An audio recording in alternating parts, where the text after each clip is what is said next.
Shalom. Mari kita datang kepada Tuhan dengan segenap hati kita. Berikan waktu yang terbaik hanya untuk Tuhan. Kita akan memuji menyembah Tuhan dengan segenap hati. Mari kita berdoa. Bapa, kami datang ke hadirat-Mu ya Tuhan, karena kami merindukan Engkau setiap saat ya Tuhan. Kami perlu jamahan-Mu, kami perlu firman-Mu untuk menuntun hidup kami Bapa. Kami sungguh tak mampu hidup sendiri Tuhan. Tanpa Engkau, tanpa Roh Kudus yang menuntun kami tak mampu ya Bapa. Oleh sebab itu ya Tuhan, kami datang menghampiri tahta hadirat-Mu. Mari Engkau hadir ya Tuhan di tengah-tengah kami. Dimanapun kami berada, kiranya Engkau menjamah setiap kami. Terima kasih ya Tuhan, kami akan memuji menyembah Engkau. Dalam nama Yesus kami berdoa dan bersyukur. Haleluya, amin. Datanglah ke baitnya dengan penuh ucapan syukur. Haleluya.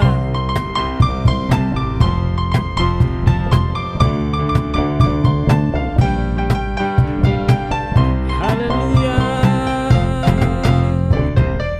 Datanglah ke baitnya dengan hati bersyukur, ke dalam pelatarannya dengan hati bersuka. Rasakan dan lihatlah betapa baiknya Tuhan bagi yang berlindung padanya.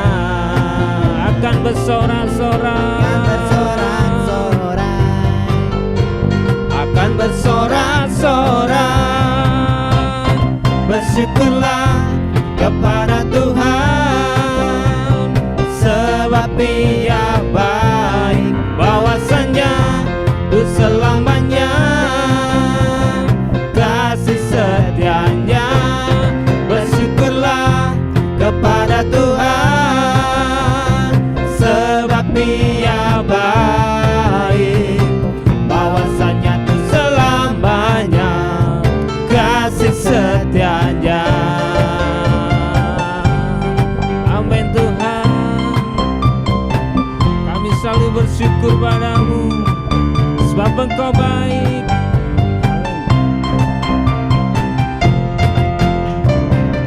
Datanglah ke baitnya dengan hati bersyukur, ke dalam pelatarannya dengan hati bersuka. Rasakan dan lihatlah betapa baiknya Tuhan bagi yang berlindung padanya. Akan bersorak-sorai, akan bersorak-sorai. Hey, bersyukurlah kepada Tuhan, sebab Ia baik, bahwasanya itu selamanya kasih setianya. Bersyukurlah kepada Tuhan, sebab Engkau baik. Amin. Bahwasanya itu selamanya kasih setianya. Haleluya.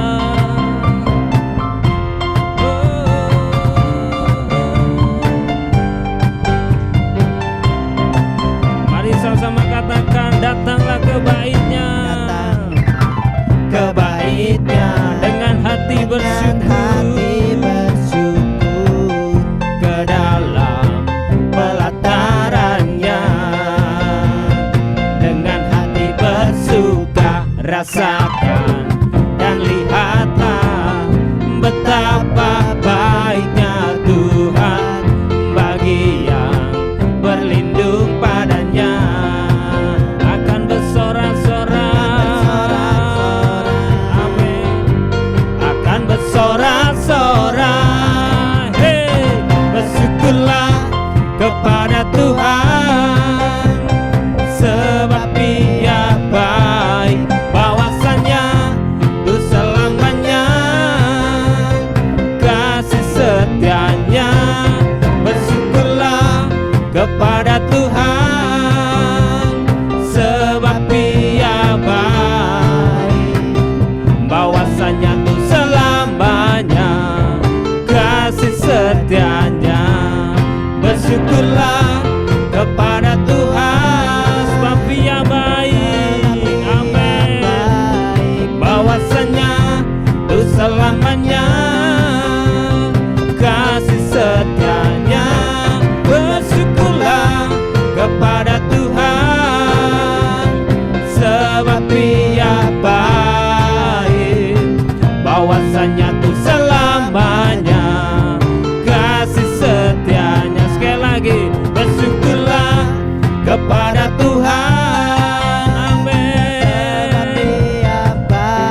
sebab Dia baik, bahwasanya tuh selamanya kasih setianya,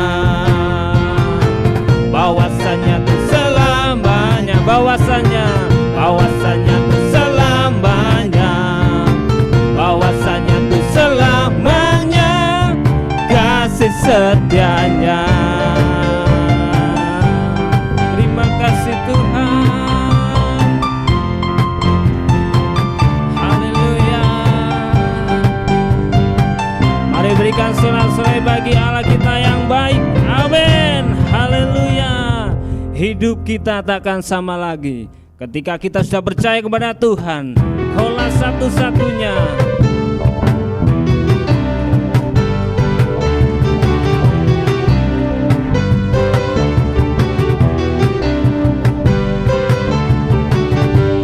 Kaulah satu-satunya, sumber dari segalanya. Kaulah kebenaran, Kau kebenaran yang selalu ku pegang. Kau keyakinanku untuk bersinar terang. Yesus Tuhanku yang berkuasa atasku, hidupku takkan sama. Ku tahu sungguh anugerah-Mu bagiku, hidupku takkan sama.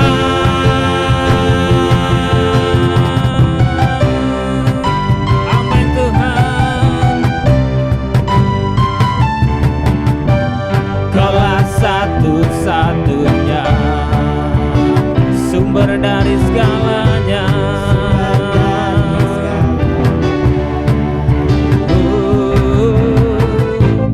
Kau kebenaran yang selalu ku pegang.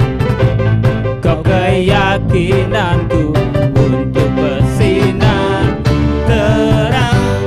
Yesus Tuhanku yang berkuasa atasku, hidupku takkan sama. Amin. Ku tahu sungguh anugerah-Mu bagiku, hidupku takkan sama. Yesus Tuhanku yang berkuasa atasku, hidupku takkan sama. Amin. Ku tahu sungguh anugerah-Mu bagiku, hidupku takkan sama.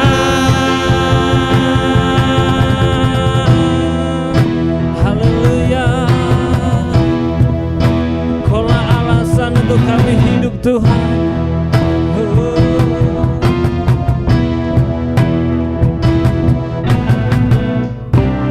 Kaulah alasan untuk ku hidup, hanya menyenangkan-Mu, hanya menyenangkan-Mu.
Yesus yang layak ditinggikan. Tinggi namamu dipuji.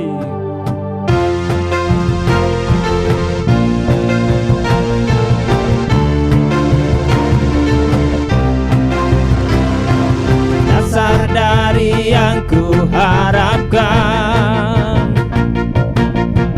bukti dari segala yang tak kulihat. Iman berikan ku kekuatan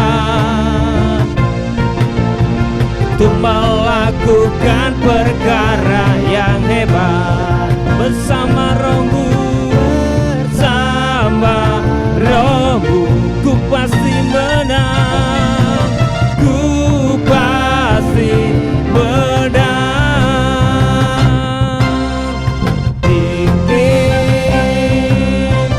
Namamu dipuji, hormat, kemuliaan. Sorak dengan segenap hati, Raja keagungan.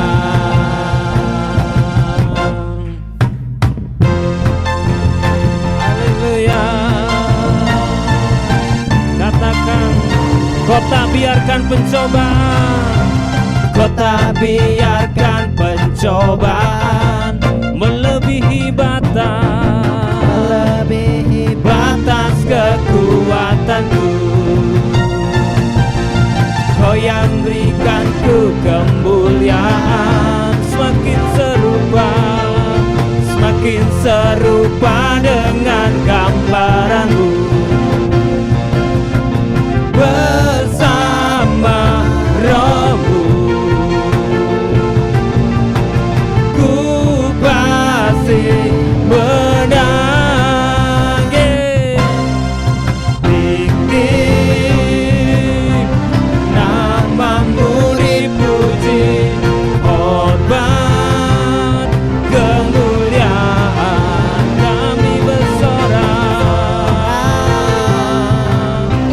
dengan segenap hati, Raja keagungan. Katakan, tinggi namamu, namamu dipuji, hormat, kemuliaan. Sorak dengan segenap hati, Raja keagungan. Tinggi-tinggi namamu dipuji, hormat, kemuliaan. Sorak dengan segenap hati, Raja keagungan. Raja keagungan. Raja keagungan.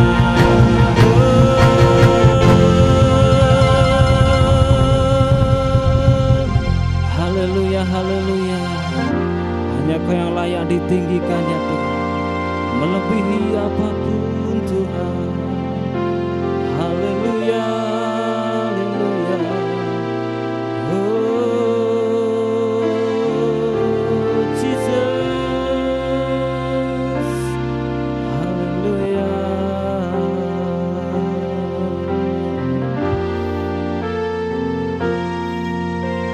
Rohmu yang hidup penuhiku, mengalir dalamku.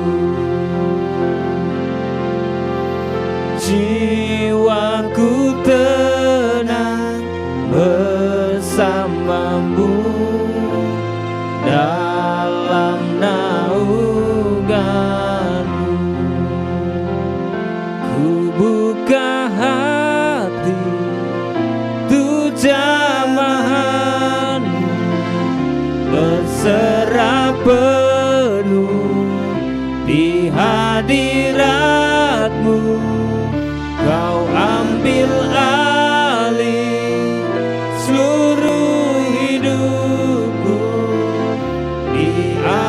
altar-Mu, menyembah-Mu. Katakan Roh-Mu yang hidup,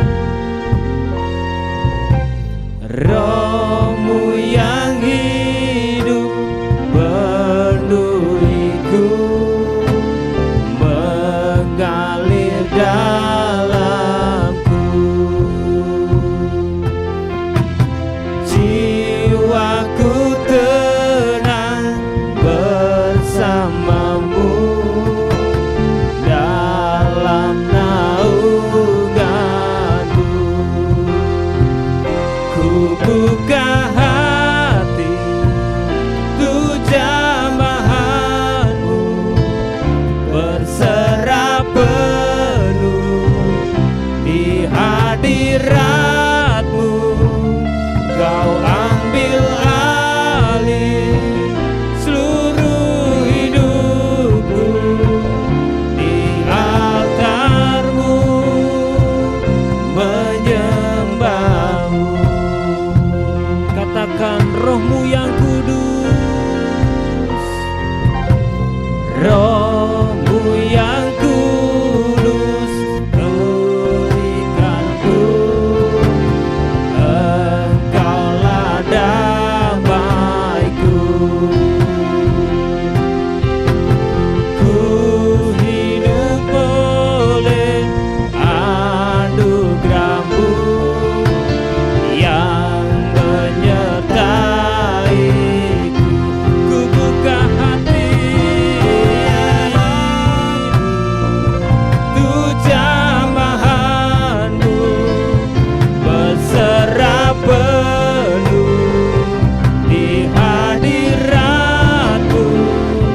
Kau ambil alih seluruh hidupku, di altar-Mu, menyembah-Mu. Mari buka hati untuk jamahan-Mu, kami berserah di hadirat-Mu.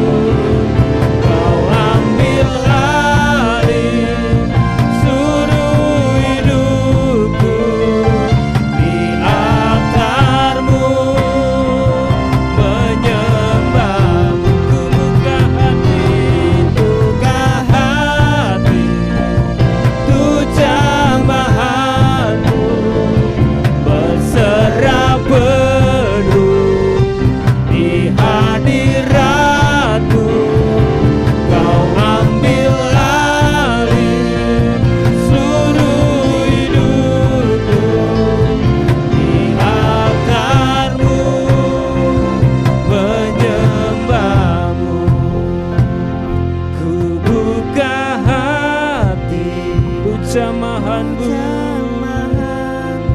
kami berserah di hadirat-Mu Tuhan.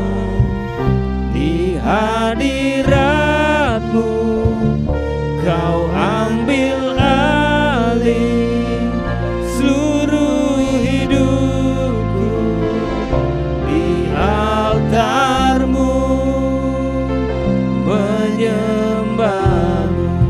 Mari kata, ku buka hati untuk jamahan-Mu, berserah penuh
tinggikan melebihi apapun, oh Tuhan. Oh, ku sanjung Kau di tempat tinggi, sebab Engkau Imam besar agung. Ku sanjung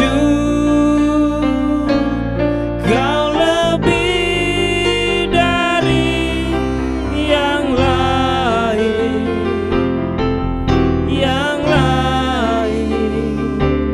dan ku datang menyembahmu Tuhan. Katakan ku sanjung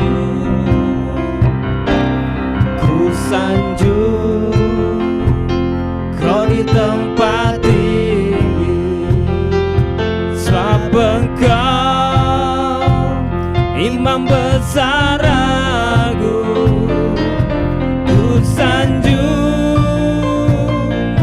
Kau lebih dari yang lain, dan ku datang menyembahmu Tuhan. Hanya Yesus yang layak ditinggikan. Ku sanjung Yesus Kau di tempat tinggi, sebab Engkau Imam besar agung. Ku sanjung Kau lebih dari yang lain,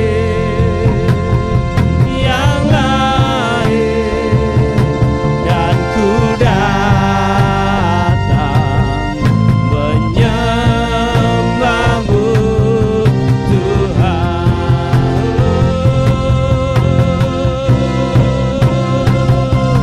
Ku sanjung Kau di tempat tinggi, sebab Engkau Imam besar agung. Amin. Ku sanjung Kau lebih dari yang lain,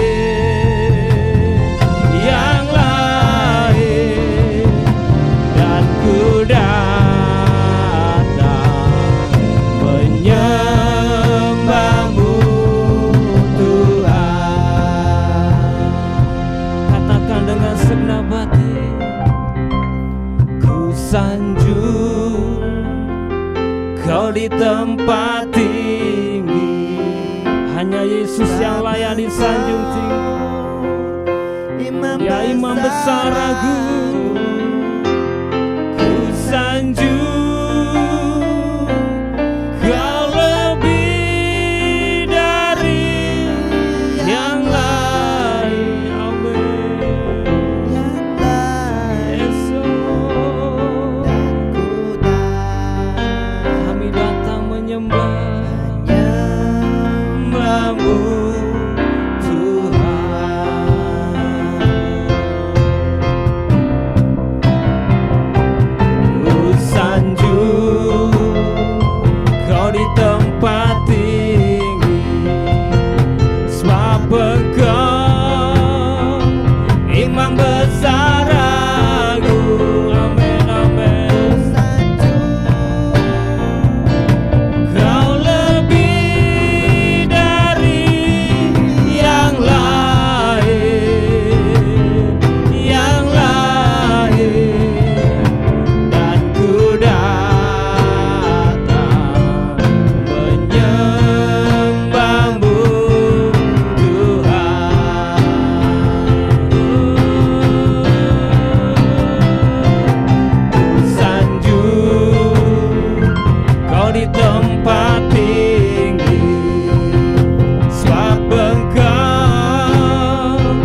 Ya, mari kita masuk dalam doa.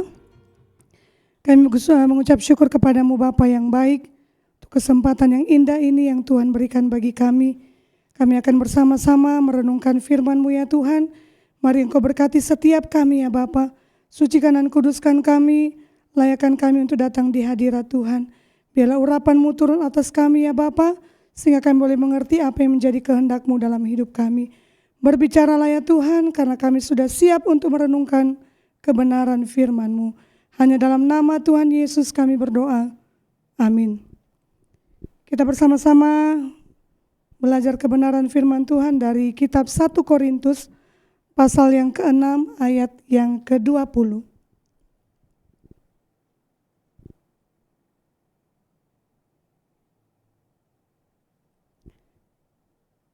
1 Korintus pasal 6 ayat yang ke-20. Demikianlah sabda Tuhan, sebab kamu telah dibeli dengan harganya telah lunas dibayar, karena itu muliakanlah Allah dengan tubuhmu. Sekali lagi saya bacakan buat kita, sebab kamu telah dibeli dan harganya telah lunas dibayar, karena itu muliakanlah Allah dengan tubuhmu. Demikianlah sabda Tuhan. Berbahagialah kita yang membaca dan merenungkannya, terlebih lagi kita yang mau melakukan apa yang menjadi kehendak Tuhan. Saudara-saudaraku yang dikasihi Tuhan, ada sebuah kisah nyata, mungkin pernah kita mendengar tentang kejadian bom Hiroshima yang diluncurkan oleh Amerika Serikat, mengkisahkan hal sedih bagi seorang anak kecil bernama Kanji Araki, di mana dia harus kehilangan keluarganya, yaitu nenek, kakak laki-laki dan kakak perempuannya. Pada saat itu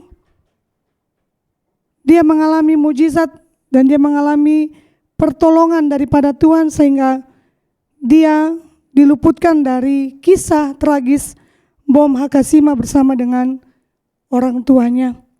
Sampai pada akhirnya saudara yang terkasih Tuhan, Kanji ini bertumbuh dewasa, tetapi dia mengalami konflik batin, ya, mengalami konflik batin oleh karena orang-orang yang menderita dan meninggal dunia karena tragedi Hiroshima. Akhirnya Kanji memilih tidak beragama, tidak seperti kedua orang tuanya menganut agama Kristen. Namun setiap saat, setiap hari kehidupan Kanji itu seperti ada sesuatu yang kosong. Sampai akhirnya dia memutuskan untuk mencari Tuhan dengan cara dia belajar Alkitab.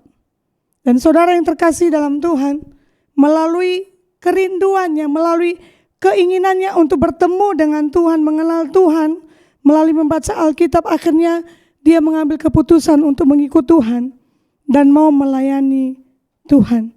Dan firman Tuhan saat ini yang kita baca itu menjadi satu ayat yang sangat memberkati hidup Kanji dan menjadikan dia sebagai orang yang dipilih oleh Tuhan dan melayani Tuhan. Saudara yang terkasih dalam Tuhan, kisah nyata ini terjadi juga di dalam Alkitab, yaitu dari kisah Rasul Paulus ketika dia mengalami tragisnya hampir mati. Tetapi Tuhan izinkan dia diselamatkan karena Tuhan punya tujuan untuk melayani Tuhan. Dia mengalami kematian ketika dia melakukan sesuatu, tetapi Tuhan meluputkan dia sampai pada akhirnya dia dipakai Tuhan. Kita bisa baca di Kolose pasal yang pertama ayat yang ke-25.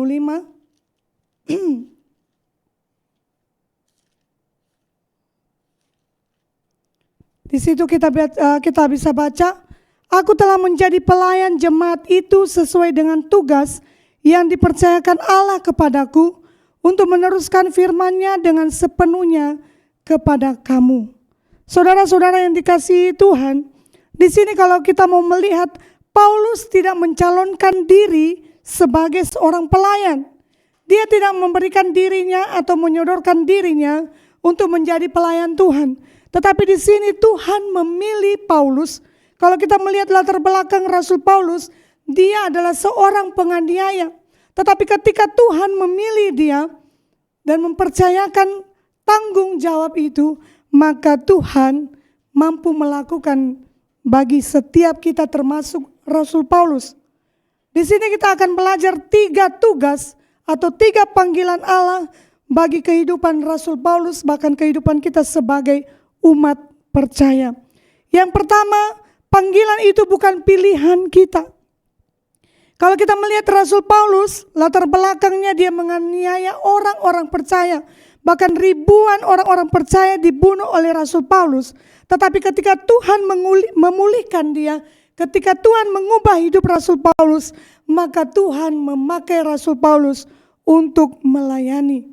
Berarti tugas dan panggilan yang diberikan oleh Allah itu bukan pilihan manusia, tetapi itu adalah pilihan Tuhan atas hidup Rasul Paulus dan hidup kita sebagai orang percaya. Yang kedua yaitu 3 tugas atau panggilan Allah yang Tuhan berikan, yaitu adalah tanggung jawab, adanya rasa tanggung jawab. Ketika dipercayakan berarti ada sesuatu yang harus dipertanggungjawabkan kepada Tuhan. Ketika Tuhan memanggil Rasul Paulus, bukan dia yang memilih, tetapi Tuhan memilih dia. Dan kedua, ada rasa tanggung jawab. Orang yang diberikan tanggung jawab berarti siap untuk mempertanggungjawabkan apa yang sudah dipercayakan.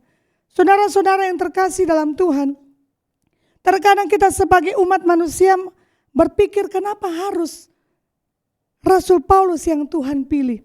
Kenapa Rasul Paulus yang harus Tuhan pakai untuk melayani? Sedangkan ribuan jiwa melayang melalui tangan Rasul Paulus. Tapi itulah yang namanya kedaulatan. Pilihan Tuhan tidak bisa diganggu-gugat oleh siapapun. Termasuk orang-orang penting, termasuk orang-orang yang hebat pada zamannya. Ketika Tuhan memilih Rasul Paulus, ada banyak orang yang tidak percaya apa yang dilakukan oleh Tuhan dalam kehidupan Rasul Paulus. Tetapi itulah kedaulatan yang Tuhan lakukan.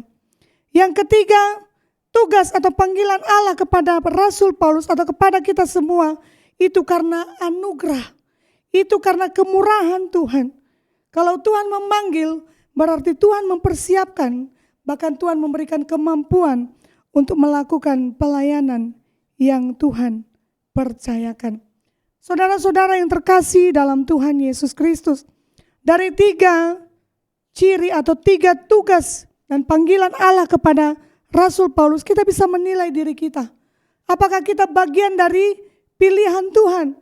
Atau kita bagian dari orang yang dipilih oleh Allah? Dan kita memiliki tanggung jawab yang besar sampai pada akhirnya kita juga adalah umat yang memiliki kemurahan daripada Tuhan. Saudara-saudaraku yang terkasih dalam Tuhan, kita membaca Kolose pasal yang pertama ayat yang ke-24.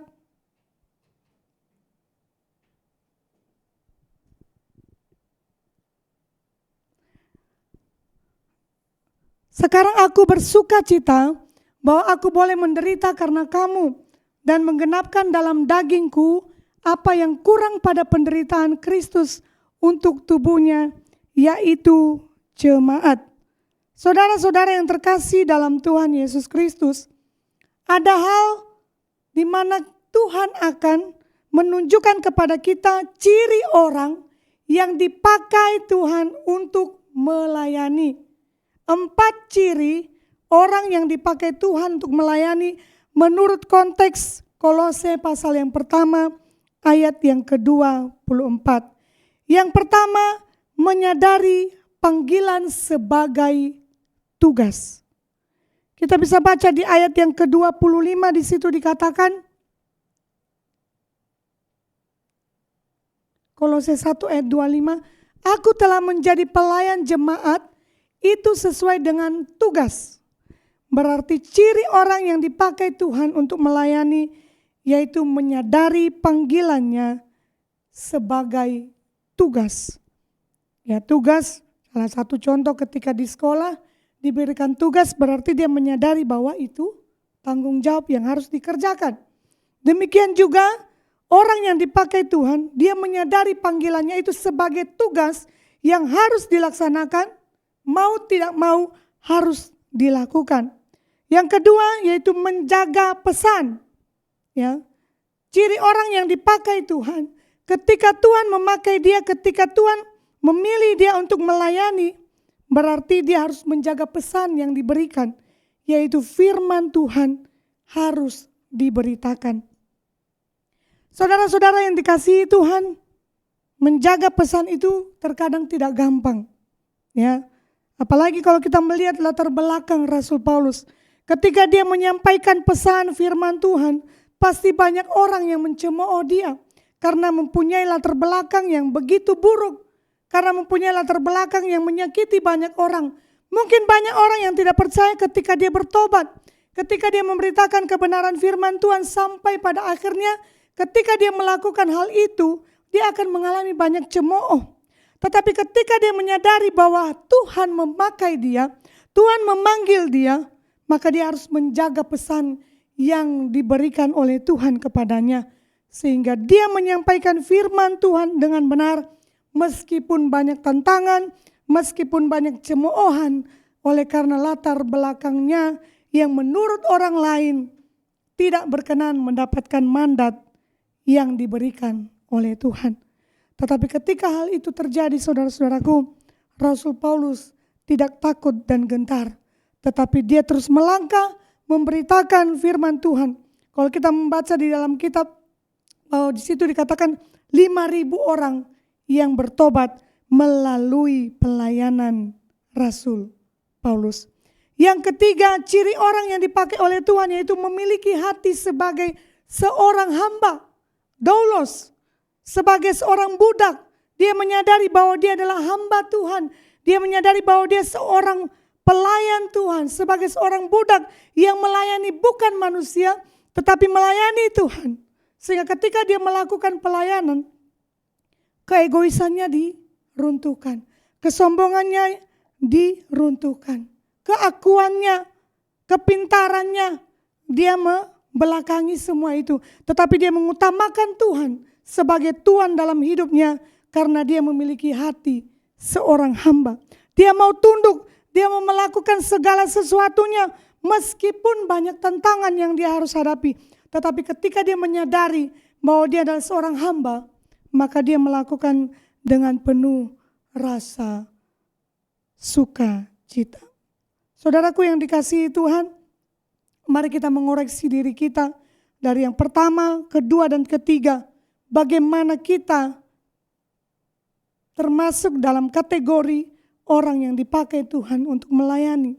Yang keempat, yaitu bergantung pada kuasa.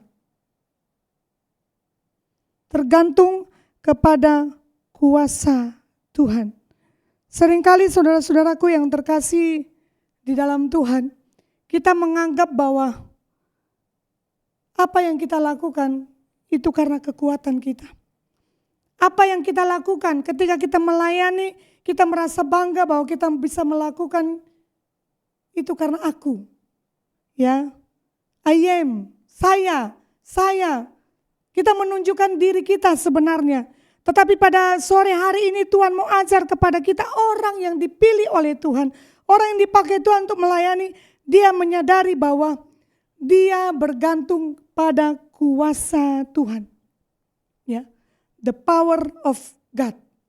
Ya, tanpa kekuatan daripada Tuhan, tanpa kuasa daripada Tuhan, dia tidak mampu melakukan pelayanan yang dipercayakan. Demikian juga dengan kita sebagai anak-anak Tuhan. Mari kita belajar bergantung pada kuasa Tuhan. Kita belajar bergantung pada kekuatan Tuhan. Karena tanpa itu kita tidak mampu berjalan melakukan apa yang Tuhan percayakan. Saudara-saudaraku yang terkasih dalam Tuhan, mari kita belajar melalui kehidupan Rasul Paulus. Ketika Tuhan memakai dia, Tuhan tidak pernah melihat latar belakangnya. Tuhan tidak pernah melihat bagaimana dia sudah melakukan kejahatan. Tetapi Tuhan ingin memakai dia, membuktikan kepada dunia bahwa siapapun Tuhan bisa pilih dan Tuhan pakai. Seperti firman Tuhan yang kita baca tadi di awal, 1 Korintus pasal yang ke-6 ayat 20.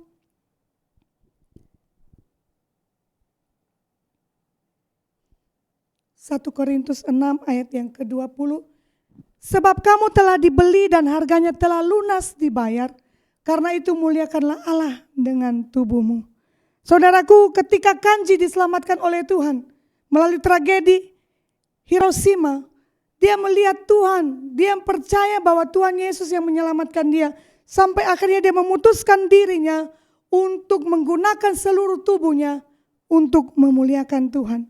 Demikian juga pada sore hari ini kita belajar Rasul Paulus. Ketika Tuhan menyelamatkan dia dari hal yang tragis, menyelamatkan dia dari kematian, membawa dia menjadi seorang pelayan yang luar biasa, membawa jiwa-jiwa untuk Tuhan. Itu karena apa?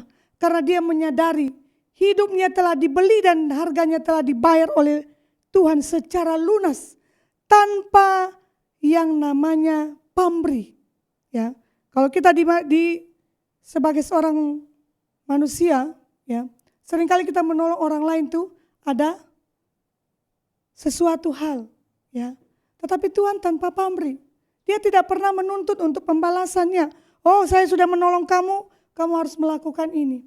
Tetapi Paulus menyadari ketika kamu telah dibeli dan harganya telah lunas dibayar, muliakanlah Allah dengan tubuhmu.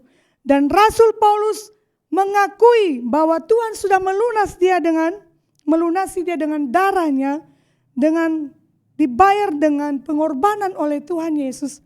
Maka dia menyerahkan seluruh tubuhnya untuk memuliakan Tuhan, untuk melayani Tuhan, untuk membawa jiwa-jiwa bagi Tuhan. Mungkin ribuan jemaat Tuhan yang dibunuh oleh Rasul Paulus.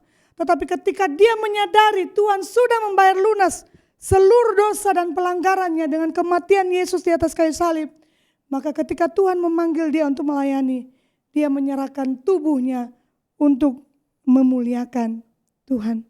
Saudaraku, Paulus dipakai Tuhan bukan karena dia hebat, bukan karena dia perkasa, bukan karena dia luar biasa, bukan karena dia pintar, bukan karena dia jenius atau apapun dan lain-lain sebagainya.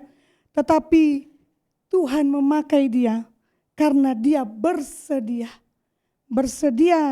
dipakai oleh Tuhan. Ingat saudaraku, banyak orang yang dipanggil tetapi sedikit yang dipilih. Banyak yang dipanggil oleh Tuhan tapi sedikit yang terpilih. Ya, seringkali kita dipanggil oleh Tuhan tapi kita tidak mau bersedia untuk melakukan apa panggilan Tuhan dalam kehidupan kita. Tuhan tidak mencari orang yang sempurna. Tuhan tidak mencari orang yang tidak bercacat celah. Tetapi Tuhan mencari orang yang bersedia menjadi pelayan Tuhan. Dari kehidupan Rasul Paulus kita melihat bahwa dia adalah seorang yang bercacat celah. Dia mempunyai mungkin riwayat hidup ketika dia meninggal. Kalau zaman-zaman sekarang yang meninggal itu pasti dibaca riwayat hidupnya. Pasti riwayat hidupnya selama dia hidup banyak buruknya baru dia melakukan yang baik. Tetapi Tuhan tidak melihat betapa cacatnya manusia dalam hidup ini. Betapa jeleknya kehidupan daripada Rasul Paulus. Tapi Tuhan mau melihat ketika Rasul Paulus merespon panggilan Tuhan. Mau menerima panggilan Tuhan. Mau menerima ajakan Tuhan untuk melayani. Maka dia dipakai oleh Tuhan begitu luar biasa. Saudara-saudaraku yang terkasih dalam Tuhan, mari kita menjadi orang-orang Kristen yang mau belajar, memberikan seluruh hidup kita, tubuh kita untuk memuliakan Allah. Karena pengorbanannya di atas kayu salib membuat kita menjadi berharga di mata Tuhan. Tuhan melunasi kita dengan darahnya yang begitu mulia. Lunas dibayar tanpa pamrih, tanpa embel-embel, tanpa ada ini dan itu. Tetapi Tuhan memberikan pelunasan secara total atas kehidupan kita. Sekarang Bapak Ibu saudara-saudaraku yang dikasihi Tuhan, keputusan ada di tangan kita. Maukah kita memberikan seluruh tubuh kita, memberikan seluruh hidup kita untuk memuliakan Tuhan melalui panggilan dan pelayanan yang Tuhan percayakan buat kita. Saya percaya Bapak Ibu saudara-saudara sekalian adalah orang-orang yang hidup sudah dilunaskan oleh Tuhan, sudah dibayar harga oleh Tuhan melalui kematiannya. Maka saudara mempunyai pilihan untuk memenuhi panggilan Tuhan dan melakukan apa yang berkenan di hadapan Tuhan dengan memberikan seluruh tubuh jiwa raga kita untuk memuliakan namanya. Kiranya firman Tuhan ini menjadi berkat buat setiap kita yang mendengarkan. Tuhan Yesus memberkati. Mari kita berdoa. Bapa yang maha baik, terima kasih Tuhan untuk kebenaran firman-Mu pada sore hari ini. Kami boleh diberkati ya Bapa. Kami percaya bahwa kami adalah umat pilihan Tuhan yang Engkau panggil untuk melayani Engkau ya Bapa. Berikan kami hati untuk merespon panggilan-Mu Tuhan, sehingga kami tidak menjadi orang-orang yang hanya percaya, tetapi kami mau melakukan, mau mengambil bagian dalam pelayanan yang Tuhan percayakan, sehingga kelak Tuhan kami boleh membawa jiwa-jiwa untuk-Mu dan Engkau dipermuliakan melalui seluruh kehidupan kami. Ini tubuh jiwa raga kami ya Bapa. Kami menyerahkan sepenuhnya ke dalam tangan kasih-Mu. Biarlah kami boleh menjadi pelaku-pelaku firman-Mu. Terima kasih Tuhan Yesus. Roh Kudus-Mu senantiasa memimpin kami, mengingatkan kami untuk melakukan apa yang menjadi kehendak-Mu dalam setiap kehidupan kami. Hanya di dalam nama Yesus kami mengucap syukur dan berdoa. Haleluya. Amin. Shalom.